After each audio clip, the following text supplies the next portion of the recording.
মুজিবুর রহমান, শেখ মুজিবুর রহমানের হত্যাকারীকে যদি বাহির থেকে আনা যায়,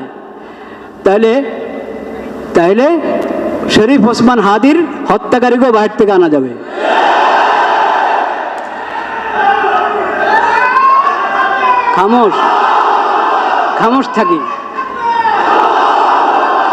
খামোশ থাকি, উপলব্ধি করার চেষ্টা করি। ভাইরা আমার উপলব্ধি করার চেষ্টা করি,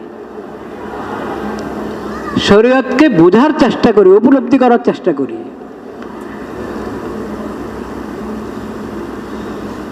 সব অন্যায়। শরীফ ওসমান হাদির রক্ত আল্লাহর কাছে এটাও রক্ত, আর চিটাগাঙে যে অ্যাডভোকেটকে হত্যা করা হয়েছে সাইফুল ইসলাম আলিফ, তার রক্ত আল্লাহর কাছে রক্ত। যার খুন হওয়ার পরে, অন্যায় খুন হওয়ার পরে পুরো দেশ একসাথে জেগে উঠে, তার রক্ত আল্লাহর কাছে রক্ত।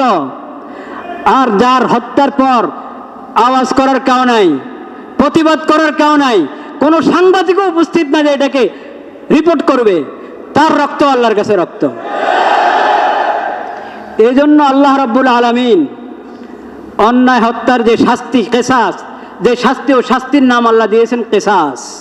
কিসাস শব্দের অর্থ মানে বরাবর সরাবর, সমতা আছে। এটার মধ্যে কি আছে? সমতা আছে। আল্লাহর কাছে সব বরাবর। আবু বকর সিদ্দিক রাদিয়াল্লাহু তাআলা আনহু, নবীদের পরে যার চেয়ে উত্তম ব্যক্তি সূর্য দেখে নাই, সেই আবু বকর সিদ্দিক রাদিয়াল্লাহু তাআলার রক্ত আল্লাহর কাছে যেমন মূল্যবান, একবারে সাধারণ থেকে সাধারণ একজন মুসলিমের রক্ত আল্লাহর কাছে মূল্যবান। শাস্তি এক। আবু বকর সিদ্দিক রাদিয়াল্লাহু তাআলার মতো নবীর পরে তার মতো আর মানুষ হয় না, কিন্তু কথার কথা বলছি, তার মতো কেউ হত্যা করলো, সেখানেও যে হত্যাকারী শুধু তার থেকে কিসাস নেওয়া হবে, তাকেই বিচার হিসাবে হত্যা করা হবে। একজনের জন্য 10 জন নয়, একজনের জন্য 10 জন নয়।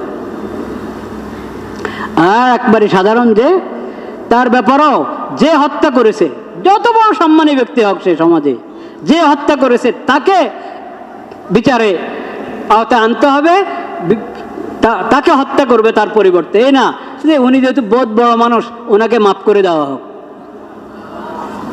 ইসলামী শরীয়তে এসব নাই।